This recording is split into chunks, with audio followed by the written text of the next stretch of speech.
வணக்கம் மக்களே, welcome to our channel போதை கணமே. இது உங்கள் நிலா அண்ட் பார்த்திவ்.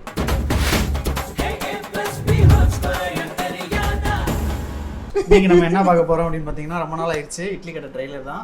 ஸோ இட்லி கடை ட்ரெய்லர் வந்துருச்சு. நிறைய பேர் கமெண்ட்ஸ் எடுத்து பண்ணிகிட்டே இருந்தீங்க. எங்களால் பண்ண முடியாத சுச்சுவேஷனு. ஸோ இப்போ தான் பண்ணுறதுக்கான சுச்சுவேஷன் வந்துச்சு. சரி பார்த்துலாம் நினைக்கிறேன், ரொம்ப பேசாமல்.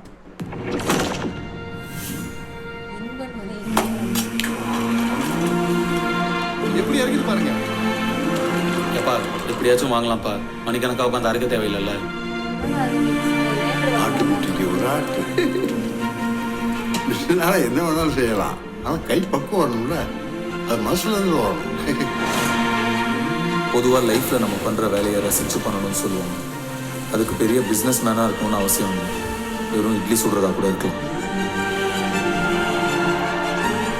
இன்னைக்கு நம்ம கம்பெனிக்கு வந்ததுக்கு 15% ப்ராஃபிட் இன்க்ரீஸ் ஆயிருக்கு.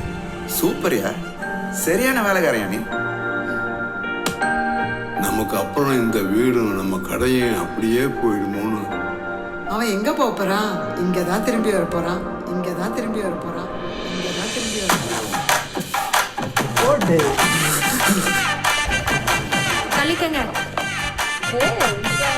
ஏப்பா முருகா, இந்த பொண்ணு கையால் யாரு? கும்பிட்டு வேலை செய்து நான்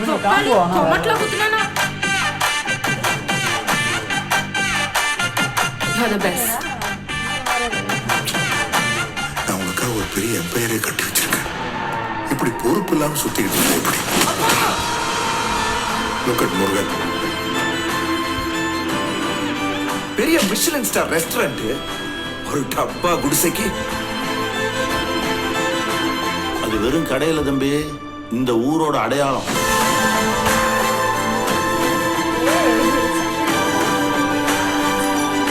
அந்த இட்லி கடை எங்க ஊருக்கே பெரிய சென்டிமெண்ட் சார். அவனை முழுசா அழிக்காம நான் இங்க வர மாட்டேன். வேண்டாம், கணப்பராதம் அப்பனோட இட்லி கிடைக்காது.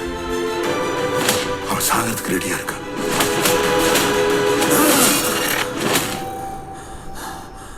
ஆத்தி, இட்லி சுடுறதுன்னு அவ்வளோ இஷ்டமா? நான் என்னவோ இட்லி சுட தான் பிறந்த மாதிரியே எனக்குள்ள ஒரு நினைப்பு.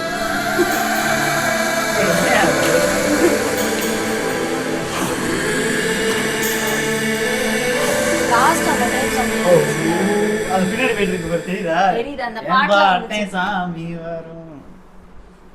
வா, செமையா இருந்துச்சுல. செமையா இருந்துச்சு. ஆனா இதுல யார் ஹீரோயின்னே தெரியல, குழப்பமா இருக்கு. சிட்டி லைஃப்லயும் ஒரு மாதிரி இருக்கு, வில்லேஜ் லைஃப்லயும் ஒரு மாதிரி ஏதாவது கதை சொல்லுவேன், அப்புறம் கேட்டா வந்து வேணாம். ஆல்ரெடி நிறைய பேர் இந்த மாதிரி சொல்லிட்டு இருக்காங்கன்னு நினைக்கிறேன். ஆமா ஆமா ஆமா, வெவ்வேறு கதைகள். அதுவும் அவர் தனுஷ்லாம் இப்ப திருச்சியில நேற்று கோபி சுதாகரோட இந்த ஷோல எல்லாம் வந்து பாத்தீங்கன்னா, இந்த மாதிரி கான்ஸ்பிரசி தியரிலாம் வந்து அவர்கிட்ட கேட்கும்போது, அப்படிலாம் இல்லைங்க, நான் என்னோட வாழ்க்கையில பார்த்ததையும் அப்புறம் நானா ஒரு நம்ம பார்த்த மனிதர்கள் இதெல்லாம் ஆமா, அதை வச்சு நான் கற்பனையா ஒன்று உருவாக்கி இருக்கீங்க, நீங்களாம் அப்படிலாம் ஒன்று சொல்லாதீங்க. கொஞ்சம் வித்தியாசமா தான் இருக்கு இது. இந்த மாதிரியான படங்கள் வந்து கிராமத்துல இருந்து திரும்பியும் சிட்டிக்கு போய் ஒரு நல்ல, இது கொஞ்சம் கொஞ்சம் வித்தியாசமா தான் இருக்கு. கதைக்களமா யோசிச்சு பார்க்கும்போது வித்தியாசமா தான் இருக்கு. இல்லை, எனக்கு ரொம்ப வித்தியாசமா தோணல. ஏன்னா நிறைய இப்போ கொரியன் ட்ராமா எடுத்துக்கோ, இல்லை இன்டர்நேஷ்னல் ஃபிலிம்ஸ் எடுத்துக்கோ, இந்த மாதிரி நிறைய கதை வந்துருச்சு. இந்த மாதிரி கதை அந்த குடும்பத்தோட அந்த தொழில் எடுத்து காப்பாத்துற மாதிரி, குறிப்பா அந்த குக்கிங் வச்சு நிறைய நான் பார்த்திருக்கேன். ஆமா ஆமா, சோ எனக்கு அது கூட ஈஸியா கனெக்ட் பண்ணிக்க முடிஞ்சது. இல்ல, தமிழ் சினிமால இந்த மாதிரியான படங்கள் வந்தது, தமிழ் சினிமால ஓரளவு கம்மி தான். குக்கிங் சம்பந்தப்பட்ட படங்கள் வந்தது ரொம்ப கம்மி. குக்கிங் ஃபீலிங்ஸோட இணைச்சு சொல்ற மாதிரியான கதைகள் கம்மி. அல்ல, அன்னபூர்ணி டோட்டலா வேற சப்ஜெக்ட். ஆமா ஆமா. இது வந்து என்னைய பொறுத்தளவுக்கு இந்த படம் வந்து எப்படிப்பட்ட ஹிட் ஆகுமா இல்ல அதுவான்னு எனக்கு தெரியல, நான் சொல்ல தெரியல.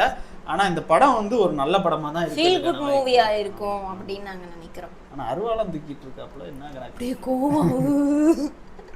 அது என்ன கணக்கு வழக்குன்னு தெரியல. மண் சார்ந்த ஒரு படமா இருக்கும், தன்னோட மண்ணையும் மக்களையும் ஞாபகம் கொள்ற ஒரு படமா இருக்கும். அதுவும் ரெசிபி மூலயமா. அது எனக்கு என்னமோ அந்த கடைசியா நான் என்னமோ இட்லி சுடுறதுக்கே பிறந்த மாதிரி லாஸ்ட்ல வந்து வருது. நிறைய இட்லி சுட்டுருப்பாரோ நிஜமாவே? வாய்ப்பு இருக்கு. நான் என்னவோ இட்லி சுட தான் பிறந்த மாதிரியே எனக்குள்ள ஒரு நினைப்பு. இருந்தாலும் தேனிதாயா, நீ போய் இந்த எங்க சந்தை விட்டு அடுத்த சந்தை போய் பாரு, ரெண்டு பக்கம் அப்படியே ஃபுல் கிராஸ், கிரீனரி. காத்து தேனியோடலாம் எதையும் கம்பேர் பண்ணவே முடியாது. ஆமா.